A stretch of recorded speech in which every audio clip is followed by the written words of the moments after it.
Magandang gabi po sa inyong lahat mga kaibigan. Narito na naman po ang inyong Lola Rayleigh Mix Stories at tayo po ay magpapatuloy sa pagbabasa ng salita ng ating Diyos.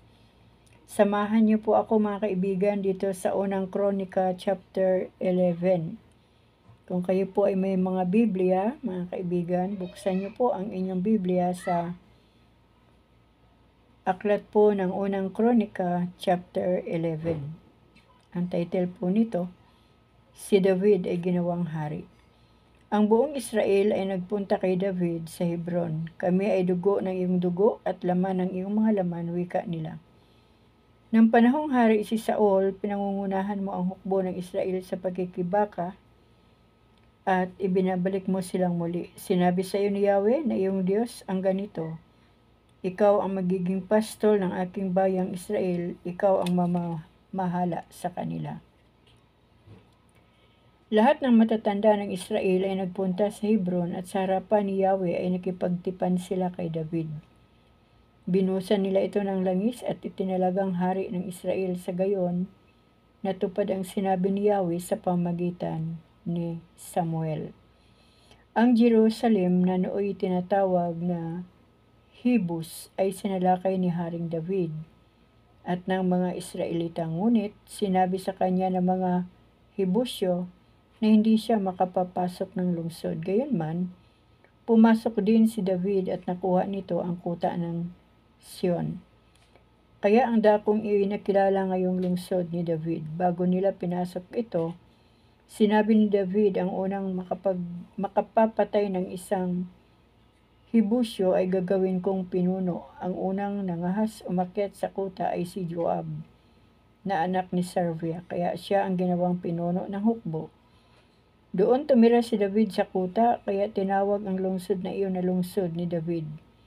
Pinalaki niya ang lungsod sa palibot nito mula sa milyo, samantalang itinayong muli ni Joab ang nasirang lungsod at lalong tumatag ang paghahari ni David at siya ay naging dakila sapagkat si Yahweh ang kasama niya. Ang mga bantog na kawal ni David, ito naman ang mga pinuno ng mga magigiting na tauhan ni David na sa tulong ng buong Israel ay nagpalakas at nagpatatag ng kanyang kaharian. Sa pangako ni Yahweh, una sa lahat ay si Hasubiam, isang Hakmonita. Siya ang pinuno ng 3 bayani, bagamat nag-iisa.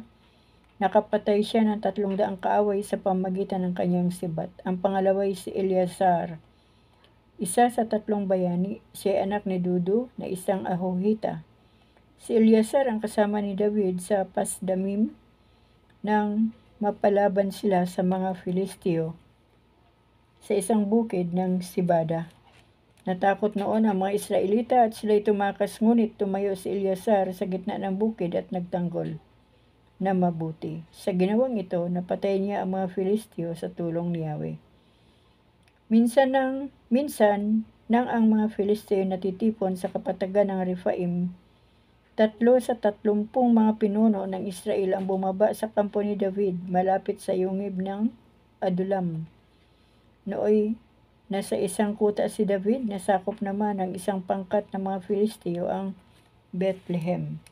Minsay buong pananabik na nasabi ni David, sabik na ako sa tubig mula sa balon sa may daang pasukan sa Bethlehem. Pagkarinig nito, sumugod agad ang 3 magigiting, lumusot sa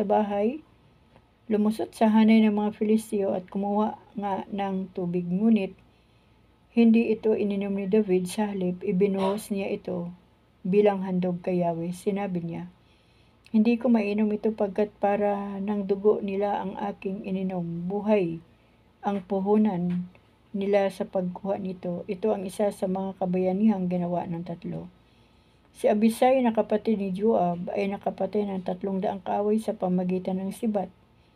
Kaya lalo siyang kinilala ng bantog na 30 na kanyang pinamumunuan. Siya ang pinakamatapang sa 30, kaya naging pinuno.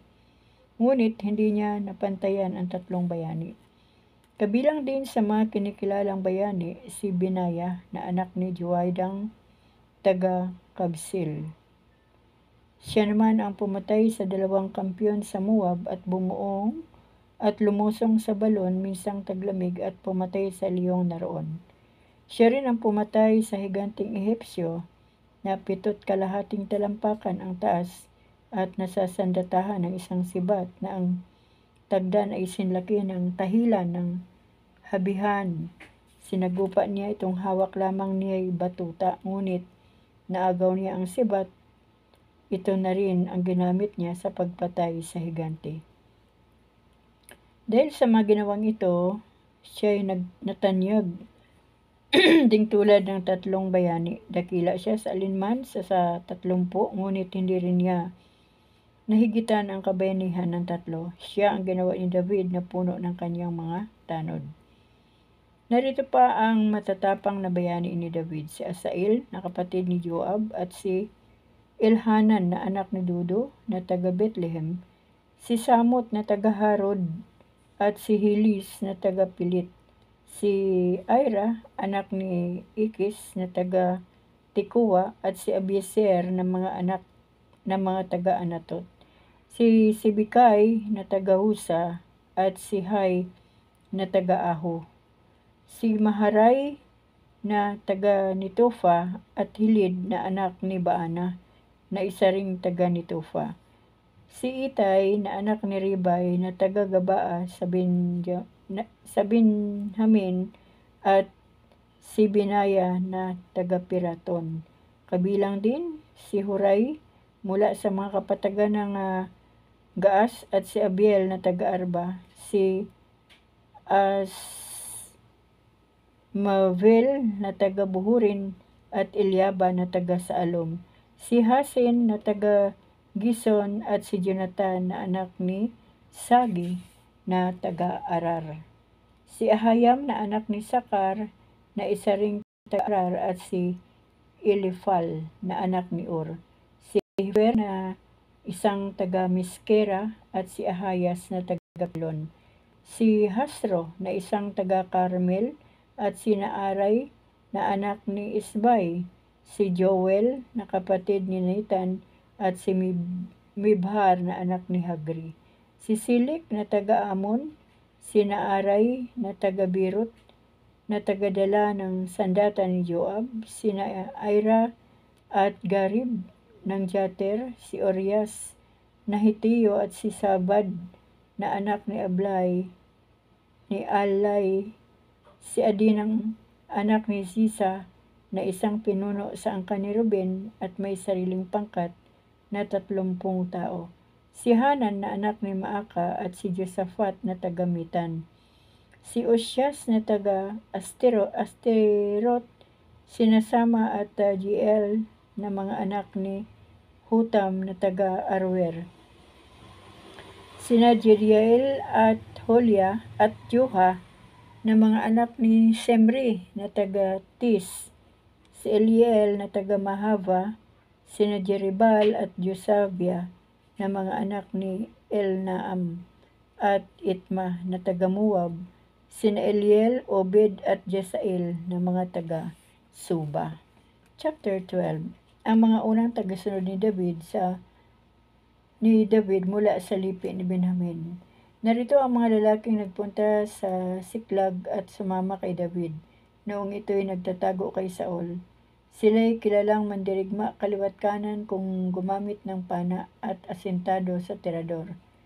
Sa lipi ni Benjamin mula sa angkan ni Saul, si Ahiser ang pinakapinuno na si Joas at ang pangalawa kapwa anak ni Simaa na taga Gabaa, sina Jisiel at Pilit na mga anak ni Asmavet, sina Biraka at Jeho na kapwa taga Anatot, si Ismayas na taga Gabaon, isa sa mga pinuno ng 30, sina Jeremias, Jehasiel, Johanan at Josabad na mga taga Gedera, sina Elosai, Jeremot, Bealias, Samarias at si Fatsyas na taga Haruf, sina Eliana, Isayas, Asarel, Joyser at Josobim na buhat sa angkan ni Kuri, sina Jokla at Sibadias na mga anak ni Jeroham na taga Gidor. Ang mga tagasunod ni David mula sa lipi ni Gad. Sa pagkakasunod-sunod ay sina Obadias, Eliab, Mismana, Jeremias, Atay, Eliel, Johanan, Elzabad, Jeremias at Makbanay. Ang mga ito'y pawang mga pinuno ng hukbo na ang pinakamaliit na pamamahalaan ay di bababa sa 100 at ang pinakamalaki ay 1,000. Sila ang tumawid sa Ilog Jordan ng unang buwan na ito'y umaapaw ang naging dahilan ng paglikas ng mga taong naninirahan sa silang at kanluran ng kapatagan doon. Ang mga tagasunod ni David mula sa lipi ni Benjamin at Juda. May iba pang mga tauhan sina Benjamin at Juda na sumama na rin kay David. Sila'y sinalubong nito at ang sabi, "Kung naparito kayo bilang mga kaibigan, tatanggapin ko kayo, ngunit kung mga kaaway, bagamat wala pa akong nagagawang karahasan, hatulan nawa kayo ng Diyos na aming mga magulang." Noon din si Amasai na puno ng 30 ay kinasihan ng Espiritu at sinabi, "Kami kapanig mo, kasama mo David, o anak ni Jesse, kami kapanalig. Bumabati kami ng bating mainit, sa mainyo nawa ang kapayapaan, gayon din sa iyong katulong sa buhay, pagkat tumutulong sa iyo ang may kapal." Malugod silang tinanggap ni David at ginawa agad ng mga pinuno sa kanyang hukbo. Ang mga tagasunod ni David mula sa lipi ni Manasis. Mayroon ding mula sa lipi ni Manasis na nakiisa kay David ng kanilang sasalakayin si Saul. Kasama ng mga Filisteo, hindi na natuloy ang pagtulong niya sa mga Filisteo pagkat hindi nagtiwala sa kanya ang mga pinuno nito. Siya pinaalis at sinabi, "Malalagay lamang sa panganib ang ating buhay, pagkat pihong kay Saul pa rin papanig ang taong iyan." Nang bumalik na si David sa Siklag, dumating nga sa kanya ang mga tauhan mula sa lipi ni Manases. Ito'y sina Idna, Josabad, Jediael, Mikael, Josabad, Elio at Selitai. Bawat isa sa kanila'y pinuno ng 1,000 kawal. Malaki ang itulong nila kay David at sa kanyang mga tauhan, sapagkat sanay silang mandirigma. Ginawa niya ang mga itong pinuno ng kanyang hukbo. Araw-araw may dumarating kay David upang tumulong, ano pat siya'y nakabuo ng napakalaking hukbo. Ang talaan ng hukbo ni David. Ito ang bilang ng mga kawal na nagpunta kay David sa Hebron upang ilipat sa kanya ang pagiging hari ni Saul. Ayon sa pangako ni Yahweh, mula sa lipi ni Juda, 6,800 pawang bihasa sa sibat at kalasag. Excuse mga kaibigan ha. Buhat sa lipi ni Simeon, 7,100 pawang kilala sa tapang at lakas. Buhat sa lipi ni Levi, 4,600 mula sa lipi ni Aaron. Sa pumuno ni Joiada, 3,700 kasama rin ang balitang mandirigmang si Sadok at ang 22 mga pinuno sa kanilang angkan. Buhat naman sa lipi ni Benjamin sa angkan ni Saul ay 3,000 bagaman ang karamihan sa kanila natili pa ring tapat kay Saul. Buhat sa lipi ni Ephraim ay 2,800 na pawang matatapang at kinilala sa kanilang sambahayan. Mula sa kalahating lipi ni Manases ay 18,000 ang pinapunta upang gawing hari si David. Buhat sa lipi ni Isakar ay 200 mga pinuno kasama ang kanilang angkang pinamumunuan.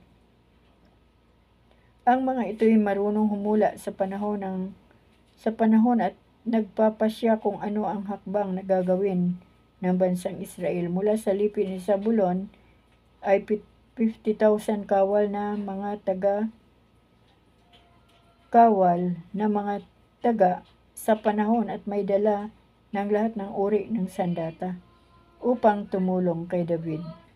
Mula naman kay Neftali ay 1,000 pinuno, bukod pa ang 37,000 kawal na may mga baluti at sibat. Mula sa lipin ni Dan ay 28,600 kawal na taga sa panahon. Buhat sa lipin ni Aser ay 40,000 pawang handang magipagdigma. Mula naman sa lipin ni Ruben, Gad at kalahating lipi ng Manasis sa ibayo ng Jordan ay 120,000 pawang masasandatahan ng iba't ibang uri. Ang lahat ng ito ay handang makipagdigma at nagpunta sa Hebron na iisa ang layunin, gawing hari ng Israel si David. Tatlong araw silang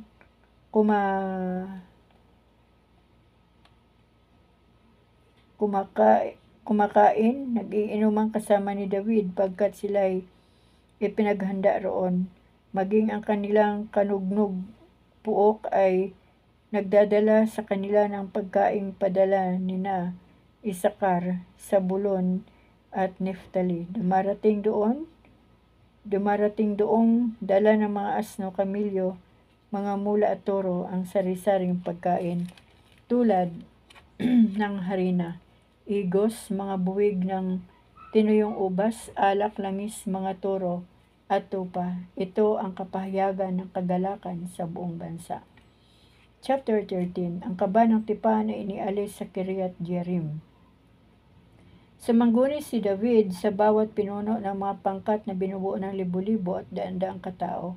Sinabi niya sa mga Israelitang naroon, kung sasang-ayon kayo at ayon sa kalooban ni Yahweh na ating Diyos, aanyahan natin dito ang mga kapatid nating wala rito, pati ang mga saserdote at mga Levitang naroon, pagkatapos kunin natin muli ang kaba ng tipan at na napabayaan sa panahon ni Saul. Sumang-ayon ang lahat sa magandang panukalang ito, kaya't tinipon ni David ang mga Israelita mula sa Sihor ng Ehipto hanggang sa pasukan ng Hamat, upang kunin sa lungsod ng Kiriath Jearim ang kaba ng tipan at dalhin sa Jerusalem. Umahon silang lahat sa Baala papuntang Kiriath Jearim, Juda, upang kunin ang kaba ng tipan na tinatawag ding Yahweh na nakaupo sa gitna ng kerubin.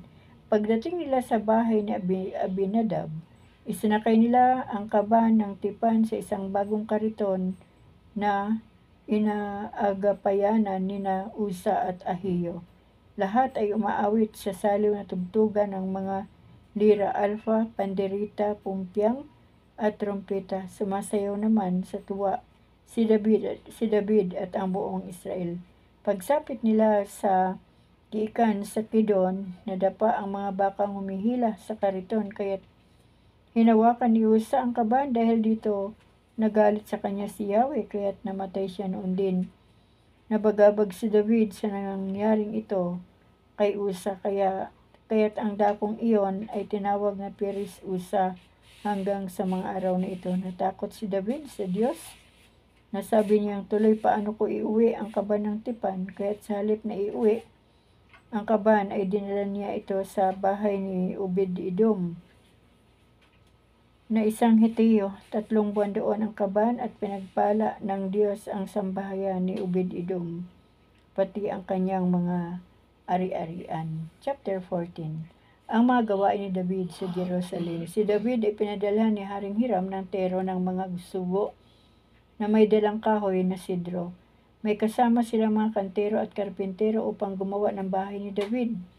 Dito nalaman ni David na pinagtibay ni Yahweh ang pagiging hari niya sa Israel at ang kanyang kaharian ay pinarangalang mabuti alang-alang sa bayang Israel. Si David ay kumuha pa ng ibang mga asawa sa Jerusalem at nagkaanak ng marami. Ito ang mga anak niya, sina Samua, Subab, Nathan, Solomon, Ibrar, Elisua, Elpilet, Noga, Nifig, Jafaya, Elisama at Beeliada at Edifilet, ang tagumpay laban sa mga Filisteo. Nabalitaan ng mga Filisteo na si David na ang naghahari sa buong Israel, kaya't nagsama-sama sila upang ito'y lusubin. Nalaman ni David ang balak ng mga Filisteo, humanda siya upang harapin ang mga ito. Unang sinalakay ng mga Filisteo ang kapatagan ng Rephaim. Agad sumangguni sa Diyos si David, kung harapin ko ba ang mga Filisteo? Magtatagumpay ba ako laban sa kanila? Humayo ka, tugon ni Yahweh. ibibigay ko sila sa iyong mga kamay. Kaya't sinalakay niya ang mga Filisteo at nalupig niya ang mga ito. Sinabi ni David, kinasasangkapan ako ng Diyos upang lupigin ang mga kaaway para silang dinaanan ng baha. Kaya tinawag ang dakong iyon ng Baal Perazim. Naiwan doon ang mga kaaway ang kanilang mga Diyos-Diyosan at niutos ni David na ito'y sunugin. Sumalakay na muli ang kapatagan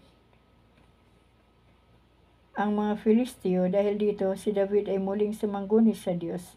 Sinabi sa kanya, huwag kang sasalakay ng tuwiran. Lumigid ka at doon ka sumalakay sa likuran, sa may tapat ng mga pinuno ng balsamo. Kapag narinig mo ang mga yabag sa itaas ng mga puno, sumalakay ka na sapagkat nasa unahan mo ang Diyos upang wasakin ang hukbo ng mga Filisteo. Gayon nga ang ginawa ni David at nilupig niya ang mga Filisteo mula sa Gabaon hanggang Geser. Napabantog si David sa buong lupain at ang lahat ng bansay natakot sa kanya dahil kay Yahweh. Chapter 15. Inilipat sa Jerusalem ang kaba ng Diyos. Nagpagawa si David ng maraming tirahan sa Jerusalem na tinatawag ang lungsod ni David. Nagpatayo rin siya ng isang tolda para sa kaba ng tipan. Sinabi niya, walang maaring bumuhat sa kaban ng tipan maliban sa mga Levita sapagkat sila ang hinirang ng Diyos upang magdala nito at maglingkod sa kanya magpakailanman. Pagkatapos, tinipon ni David si Jerusalem, ang buong Israel, upang dalhin ang kaba ng tipan sa lugar na inilaan para dito. Tinipon din niya ang mga saserdote at mga Levita sa angkan ni Coat, si Uriel at ang 120 kamag-anak na pinamumunuan niya sa angkan ni Merari, si Asaya at ang pinamumunuan niyang 220 na mga kamag-anak. Sa angkan ni Gerson ay si Joel at ang 130 kasama niya. Sa angkan ni Eliasaphan, si Simaya at ang 200 mga kamag-anak na kanyang pinamumunuan. Sa angkan ni Hebron, si Eliel at ang 80 kamag-anak lamang niya. At sa angkan ni Osiel, si Aminadab at ang pinamumunuan niyang 112 na mga kamag-anak. Ipinatawag ni David ang mga saserdoteng sina Sadok at Abiatar at ang mga Levitang sina Uriel, Asaya, Joel, Simaya, Eliel at Aminadab. Sinabi sa kanila, kayo ang pangulo ng angkan ng mga Levita. Linisin ninyo ang inyong sarili ayon sa tuntunin, pati ang inyong mga kapatid, at dalhin ninyo ang kaba ng tipan sa dakong inihanda ko para kay Yahweh. Hindi kayo kasama ng ito'y buhati namin galit noon ang ating Diyos na si Yahweh sapagkat binuhat namin iyon ng di ayon sa tuntunin. Kaya naglinis ang mga saserdote at mga Levita ayon sa tuntunin at humakba at humandang dalhin ang kaba ng tipan. Pinasan ito ng mga Levita sa pamagitan ng mga pingga ayon sa iniutos ni Yahweh kay Moises. Iniutos din ni David sa mga pinunong Levita na pumili ng mga kasamang marunong umawit at tumugtog ng kudyapi, alfa at pompiang. Kaya kinuha nila si Heman na anak ni Joel at si Asaph na anak ni Berikayas. Sa angkan ni Merari, si Etan anak ni Kusayas. Sa pangalawang hanay na mang-aawit at manunugtog, pinili nila sina Zacarias, Jezrael, Semiramot, Habiel, Uni, Eliab, Benaya, Maarisyas, Matitias, Elifelehu, Miknias at sina Obed-Edom at Jeiel. Mga bantay ginto, sina Heman, Asaph at Etan ang pinili nilang tumugtog ng pompiang. Sina Zacarias, Asiel, Semiramot, Jehel, Uni, Eliab, Maasis at Benaya ang tutugtog ng kudyapi. At sina Matitias, Elifelehu, Miknias, Obed-Edom, Jeiel at Asasyas naman ang sa mga alfa. Ang kukumpa sa pagtugtog ay si Kinanias, puno ng mga Levita, sapagkat siya ang sanay sa gawaing ito. Sina Berekias at Elkana ang bantay sa kaban, at ang iihip naman ng mga trompeta sa harap ng kaban ng tipan ay ang mga saserdoteng sina Sibanias, Josaphat, Natanael, Amasyas, Sakarias, Benaya, at Eliezer, at sina Obed, Edom at Jehayas ang iba pang bantay sa kaban ng tipan.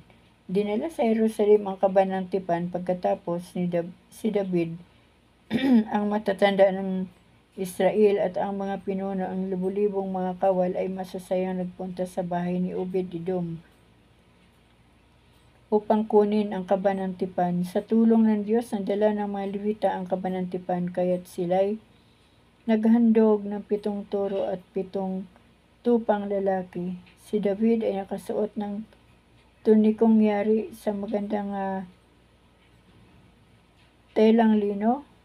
Gayon din ang mga Levitang may dala sa kaban at ang mga manunugtog. Suot din ni David ang isang ephod na yari rin sa tilang lino. Ang buong Israel ay kasama ng kunin ang kaban ng tipan. Sila'y nagsisigawan sa galak, umiihip ng tambuli at trompeta at tumutugtog ng pumpyang, pandereta at alfa. Samantalang ipinapasok sa lungsod ni David ang kaban ng tipan, si Mikol na anak ni Saul ay dumungaw sa bintana at nakita niyang si David ay sumasayaw sa tuwa. Ito'y lubos niyang kinamuhian. Ang kaban sa loob ng tolda, chapter 16. Ipinasok nila ang kaban ng tipan sa toldang inihanda ni David. Naghahandog sila ng mga haing susunugin at handog pangkapayapaan sa harapan ng Diyos. Matapos ang paghahandog, binabasbasa ni David ang mga tao sa ngalan ni Yahweh. Binigyan niya ang bawat Israelita ng tinapay, karne at pasas. Pumili siya ng ilang Levitang maglilingkod sa harap ng kaban ng tipan upang manalangin, magpasalamat at magpuri kay Yahweh, ang Diyos ng Israel. Si Asaph ang puno at mga katulong ay sina Sakarias, Semiramot, Jehiel, Matitias, Eliab, Benaya, Obed-Edom at Jeriel. Ang hawak nila ay Kudyapi at Alpa.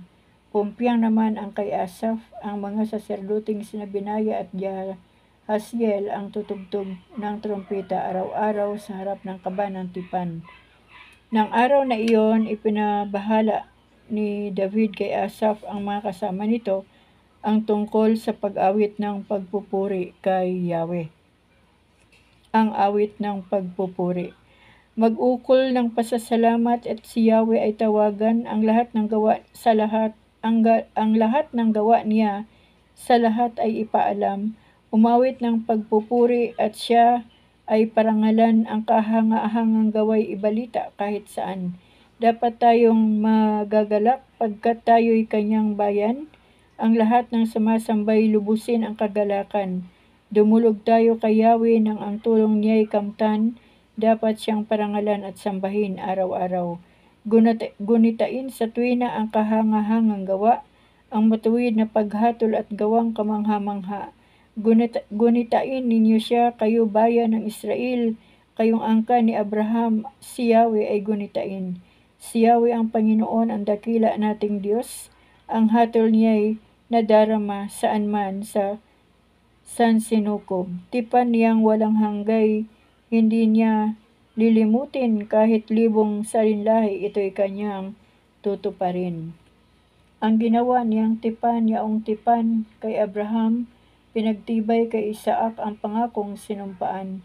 Kautusang pinagtibay ay kay Jacob ibinigay, ito'y ukol sa Israel at ito ang nilalaman. Ang lupain ng Kanaan ay sa iyo ko ibibigay, ito'y isang pamana ko sa iyo at iyong angkan. Nang sila ay kakaunti pa ang bilang, nangingibang bayan sila at sa Kanaan namamayan.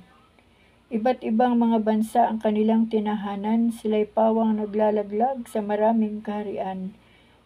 Di hinayaan itong Diyos sila'y alipinin, mga hari binalaang yaoy huwag hahangarin. Sabi niya, huwag sasaktan ang bayang aking hinirang, ang mga propeta ko ay igalang ng lubusan.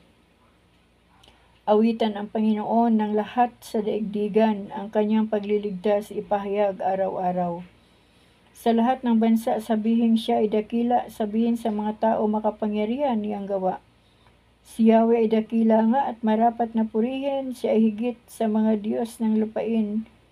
Ang alinmang Diyos-Diyosan sa lupa ay walang saysay, liban sa Diyos na lumikha niyong buong kalangitan. Marapat na dakilain siyang marapat parangalan. Saan man siya narorooy may lakas at kagalakan. Si Yahweh ay papurihan ng lahat ng mga bansa. Dapat siyang kilalanin ng marangal at dakila. Ang lahat ay kumilalang dakila ang kanyang ngalan. Lumapit ang bawat isa sa may haing iaalay. Sambahin ang Panginoon sa diwa ng kabanalan, sa harap niya ay gumalang ang lahat ng mga bansa. Ang sandiga ng daigdig ay matibay niyang ginawa. Magalak ang kalangitan, ang daigdig ay matuwa. Si Yahweh ang maghahari. Ganito ang ibalita, magpuri ang karagatan at ang lahat ng naroon. Ang lahat sa kabukiray magpuri sa Panginoon. Umawit sa kagubatan ang lahat ng punong kahoy, si Yahweh ay papurihan sa pagdating at paghatol. Pagkat siya ay mabuti, si Yahweh ay papurihan. Ang pag-ibig niyang dulot ay tunay na walang hanggan. Sabihin ding Yahweh, kami iligtas mo at kahabagan. Tipunin mo kami ngayon at iligtas sa kaaway. Sa banal na pangalan mo magpupuri kaming tunay. Pagkat ikaw ay dakila, pupurihin namin ikaw. Purihin ang Panginoon, itong Diyos ng Israel, magmula sa pasimula hanggang wakas pupurihin. Lahat ay tumugon ng Amen at nagpuri kay Yahweh. Ang pananambahan sa Jerusalem at Gabaon. Si Asaph at mga iba pang Levita ay inatasan ni David ng mga siwa sa pagsambang idiniraos araw-araw sa lugar na kinalalagyan ng kaba ng tipan. Si Obed-Edom na anak ni Jeduthun at si Husa ang tutulong sa kanila. Kasama ang 68 sa angkan ni Obed-Edom, sila si Husa ang mamamahala sa mga bantay pinto. Iniwan naman ni David si Sadok at ang iba pang saserdote upang maglingkod sa tabernakulo sa burol ng Gabaon. Umaga't gabi, ayon sa nasusulat sa kautusan ni Yahweh, sila'y patuloy na nagsusunog ng mga handog sa dambanang sunugan, kasama nila roon sina Heman at Jeduthun at iba pang mga hinirang upang magpasalamat kay Yahweh dahil sa kanyang wagas at walang hanggang pag-ibig. Silang dalawa ang tumutugtog ng trompeta at pumpyang at iba pang uri ng panugtog na pansaliw sa mga awiting ukol sa Diyos. Ang mga anak naman ni Jeduthun ang ginawang bantay sa tarangkahan. Pagkatapos, nag-uwian ang mga tao. Si David man ay umuwi upang makapiling ang kanyang sambahayan. So dito po muna tayo magtatapos mga kaibigan sa chapter 16. Tayo po nagsimula sa chapter 11 hanggang 16 at yun nga po ang ganda po ng awit para kay Yahweh, ang ganda po ng mga bawat salita ng pagpupuri, pagpaparangal at pagpapasalamat kay Yahweh. At ngayon po sa ating panahon mga kaibigan, tayo naman po ay talagang patuloy din nagpupuri, lalo na po kapag tayo po ay nananalangin, nagsisimula po tayo sa praise and worship, di po ba? At talaga pong nakakagawa po tayo ng isang awit na nagmumula sa ating puso. Ang tunay po na awit at pagsamba sa ating Diyos sa pamamagitan ng ating mga awit, tinig, ay nagmumula po ito sa ating mga puso, na kung ano po ang laman ng ating puso at kung ano ang nais nating sabihin sa Panginoon, na habang tayo ay nagpupuri at nagpapasalamat, ito po ay kusang lumalabas sa ating mga puso, napupunta sa ating isipan, at ito po ang binabanggit ng ating mga labi. Napakasarap po talagang magpuri sa ating Panginoon, at sa pamagitan po ng pagpupuri natin sa Diyos, diyan po bumababa ang presensya ng banal na Espiritu Santo. Kaya talagang kakaiba po yung nararamdaman nating damdamin habang tayo po ay nagpupuri sa Panginoon. Kaya mga kaibigan, mula pa po sa Old Testament, sa buhay ng mga Israelita, sa buhay ni Haring David at ng mga tao sa kanyang paligid, ang kanyang mga pinili na mga pinuno ng bawat sektor niya bilang hari, ay talagang nakita po nila kung paano po si Haring David magpuri sa ating Panginoon, o kung paano niya bigyan ng parangal ang ating Diyos. Kaya nga po sa ating mga buhay, mga kaibigan, kailangan po talaga nating parangalan ang Panginoon sa pamagitan po ng ating mga buhay. At salamat po sa ating Diyos ngayong gabi, dahil nakabasa na naman po tayo ng kanyang salita, at ngayon po ay pang day 73 na po natin. Salamat sa Diyos. Salamat din po sa inyong mga buhay, mga kaibigan. Salamat po talaga sa nagbibigay ng panahon sa pakikinig ng salita ng Diyos at sa pagbabasa ng salita ng Diyos. Alam ko po na ang bawat isa po ay nakikita ng Panginoon kung ano po ang ating ginagawa. Kaya mga kaibigan, hanggang dito po muli ang aking pagbabasa, at gaya po ng bawat sinasabi ko tuwing ako ay nasa ending ng aking vlog, o ng aking Bible reading, na patuloy po tayong pagpalain ng ating Panginoon. Higit po sa lahat, ang pagpapalang espiritual ay maranasan nating lahat, upang sa ganon, meron po tayong sandata sa anumang uri ng labanan sa buhay, habang nandito pa po tayo sa daigdig at patuloy na naghihintay sa ating Panginoon. Maraming salamat po muli, at isa pong magandang gabi po sa bawat isa.